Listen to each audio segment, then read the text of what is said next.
இன்னைக்கு என்னன்னு தெரில. திடீர்னு ஏதாவது ஸ்வீட் சாப்பிடணும் போல இருந்தது. ஹஸ்பண்ட் நேத்து வந்து கடையிலேருந்து ஸ்நாக்ஸ் வாங்கிட்டு வந்திருந்தாங்க. அப்போ வந்து ஒரே ஒரு போளி வாங்கிட்டு வந்திருந்தாங்க. ஒப்பட்டுன்னு சொல்லுவோம்ல, அத வாங்கிட்டு வந்திருந்தாங்க. அத பார்த்ததுலேருந்தே கண்டிப்பா வீட்ல ஒப்பட்டு செய்யணும் அப்படின்னு சொல்லிட்டு ஆசை வந்துருச்சு. பருப்பு போளி வாங்கிட்டு வந்திருந்தாங்க. எனக்கு வந்து தேங்காய் போளினா ரொம்ப பிடிக்கும். வீட்ல எல்லாருமே வந்து சாப்பிடுவாங்க. அது இல்லாம ரொம்ப ஈஸி. இது பருப்புனா வேக வச்சு அத செய்யணும் அப்படின்ட்டு, குயிக்கா செஞ்சிடலாம் அப்படின்னு சொல்லிட்டு, வீட்லயே வந்து ஒப்பட்டு ரெடி பண்ணியிருந்தேன். இதுக்கு வந்து மைதா மாவு தான் எடுத்திருக்கேன். மைதா மாவு எடுத்துட்டு, கொஞ்சமா சால்ட்டு, மஞ்சத்தூள் போட்டு, கொஞ்சமா தண்ணி விட்டு, நல்லா பெசஞ்சு எடுத்து கொஞ்ச நேரம் வச்சிடலாம். இப்போ நம்ப ஒப்பட்டுக்கு தேவையான ஸ்டஃபிங் ரெடி பண்ணிக்கலாம். இதுக்கு தேங்காய் வந்து ஒரு 1/2 மூடி தேங்காய் எடுத்திருக்கேன். இத நீங்க வந்து துருவி சேர்த்துக்கலாம். இல்லன்னா நீங்க வந்து மிக்ஸில அப்படியே ஓட்டி எடுத்துக்கலாம். இது கூட ஒரு 2 ஏலக்காய் எடுத்துக்கிறேன். வாசனைக்காக எடுத்திருக்கேன். உங்களுக்கு ஏலக்காய் ஸ்மெல் பிடிக்காதுன்னு சொல்லிட்டுனா விட்டுருங்க. நீங்க வந்து தேங்காய் மட்டும் நல்லா மிக்ஸில அரைச்சு எடுத்து வச்சுக்கோங்க. இதுக்கப்புறம் வந்து நம்ம வெல்லத்த வந்து நல்லா இடிச்சு, அத வந்து நல்லா கரைச்சு எடுத்துக்கணும். இப்போ வந்து நான் ஒரு 1/2 கப் போல வெல்லம் எடுத்திருக்கேன்.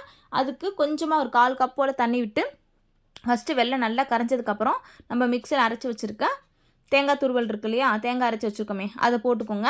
லைட்டா சால்ட் போட்டுக்கோங்க. டேஸ்ட் ரொம்ப நல்லாயிருக்கும்.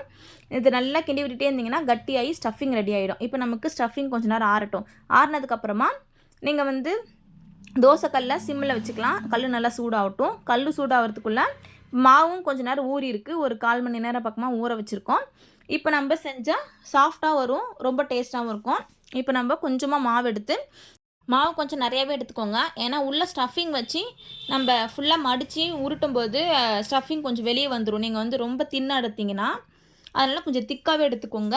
கொஞ்சமா ஸ்டஃபிங் வச்சு 4 பக்கமும் நல்லா க்ளோஸ் பண்ணிட்டு, அதுக்கப்புறமேட்டா நீங்க பூரி கட்டை இருக்கு இல்லையா? சப்பாத்தி போடுவோமே, அந்த கட்டையில வச்சு நல்லா வந்து தேய்ச்சி விட்டிங்கன்னா, சூப்பரா ரெடி ஆயிடும்.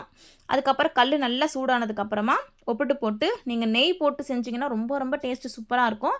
பட் எங்க வீட்ல எங்க அத்தை வந்து நெய் சாப்பிட மாட்டாங்க. அதனால நான் ஆயில் தான் அப்ளை பண்றேன். நீங்க நெய் போட்டு பாருங்க. டேஸ்ட் ரொம்ப சூப்பரா இருக்கும். வாசனைக்கும் அதுக்கும் ரொம்ப நல்லாயிருக்கும். நெய் சாப்பிட்றவங்களுக்குலாம் ஒப்பட்டுல நெய் போட்டிங்கன்னா, அவ்வளோ சூப்பரா இருக்கும். நான் ஒரு 10 போளி பக்கமா தான் செஞ்சிருந்தேன். எங்க ஊர் பக்கம் இது போளின்னு சொல்லுவாங்க. சேலம் பக்கம்லாம் உப்புட்டுன்னு சொல்றாங்க. அதனால எனக்கு போளின்னு பழக்கமாயிருச்சு. சூடா சாப்பிடுறதுக்கு ரொம்ப சூப்பரா இருந்துச்சு. கண்டிப்பா ட்ரை பண்ணி பாருங்க. நெக்ஸ்ட் வீடியோல பார்க்கலாம். பாய்.